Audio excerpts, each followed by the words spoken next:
आपने पहले ही अंदेशा जताया था, क्या कहना चाहती हैं? सर, हम यही कहना चाहते हैं कि पुलिस की वर्दी दी गई है तो उसका गलत फायदा न उठाएं। जिसके ऊपर 36 केस है उसका भी इनकाउंटर करवा देते, जिसके ऊपर एक केस है बेगुनाह है उनका भी इनकाउंटर करवा दिए हैं ये लोग। अगर इसमें 15 लोग शामिल हैं, 14 लोग शामिल हैं तो सबका इनकाउंटर होना चाहिए। ये जो दिखाते हैं ना, ये कानून वास्तव में अंधा है, कोई इंसाफ नहीं मिल रहा है। हम लोगों के ऊपर क्या बीत रही है, हम लोगों की माँ भी नहीं है, पिता हैं हमारे बड़े भाई थे। अगर हमारे पिता कुछ हो गया तो हम लोग सारे कौन थे? हमारे भाई ही तो थे। उन लोगों ने उनका भी बेरहमी से इनकाउंटर कर दिया। हम यही चाहते हैं कि सबका इनकाउंटर हो, इंसाफ मिले।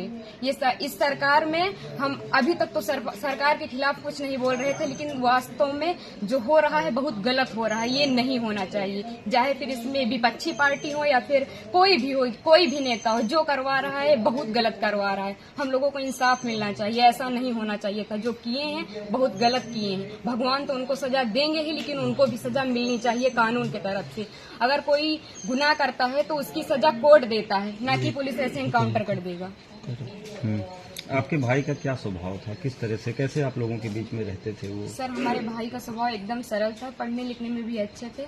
हम लोगों के साथ एकदम फ्रेंड के जैसे बिहेवियर उनका था, और गए थे तो बात भी होती थी, और हम लोगों से बहुत ज्यादा उनको लगाव स्नेह था, जैसे कि हर एक भाई बहन में होता है। और आज ये सुनने के बाद जैसे लग रहा है कि हम लोगों के जमीन पैर से एकदम खिसक गई हो। जो कानून ने किया उनको ऐसा नहीं करना चाहिए। अगर वो मिल गए थे, झूठ ही दिखा रहे हैं कि फायरिंग हुई, मुठभेड़ हुआ। अगर कोई छिप रहा है डर की कि हमारा एनकाउंटर ना हो जाए, तो ये झूठा अफवाह क्यों फैला रहे हैं कि फायरिंग हुई, मुठभेड़ हुआ? कुछ नहीं हुआ। उसमें फिर पुलिस को भी मरना चाहिए था ना, पुलिस का एनकाउंटर क्यों नहीं हुआ? आखिरी बार कब आए थे आपके भाई? आखिरी बार 3 जून को आए थे, 4 जून को उनका टिकट था, वापस चले गए थे सूरत, वहीं रहते थे। तो क्या एक साजिश तहत आपके भाई की हत्या हुई, एसटीएफ ने और कराया? इसमें जो विपिन सिंह है और जो विनय शुक्ला हैं, वो हमारे घर पे आए थे, 3-4 बार आए थे, और हमारे भाई पढ़ाई करते थे। अभी तक हम ये सब बयान नहीं करना चाहते थे, लेकिन अब हम एकदम सच्चाई बता रहे हैं। वो लोग उनको लालच देके कि ऐसा गाड़ी होगा, बंगला होगा, वगैरह वगैरह, जबकि भगवान का दिया सब कुछ हम लोगों के पास है, सब कुछ है, लेकिन फिर भी उन लोगों ने लालच दिया, और लालच में ले जाकर उनको सूरत में एक केस में फंसा दिया। उसके बाद वो थे कि नहीं थे न ये हम लोगों को पता है।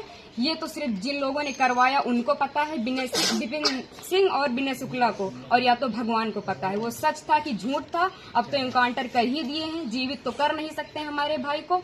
बस हम ये चाहते हैं कि जिन्होंने इनकाउंटर किया उनके ऊपर केस होना चाहिए, कि अगर कोई गुनाह होता है तो उसकी सजा कोर्ट देगा, ना कि एसटीएफ वाले या फिर पुलिस वाले। बस हम यही चाहते हैं। दिनांक 28/8/24 को जनपद सुल्तानपुर में भरत ज्वेलर्स की दुकान में हुई डकैती से संबंधित अभियुक्त गणों की आज दिनांक 23/9/24 को एसटीएफ लखनऊ की टीम के साथ थाना अचलगंज उन्नाव क्षेत्र में मुठभेड़ हुई, जिसमें एक बदमाश घायल हुआ और दूसरा मौके का फायदा उठाकर भागने में सफल हो गया। घायल बदमाश की शिनाख्त अनुज प्रताप सिंह पुत्र धर्मराज सिंह निवासी ग्राम जनापुर थाना मोहनगंज जनपद अमेठी के रूप में की गई है, जो 1 लाख का इनामिया था।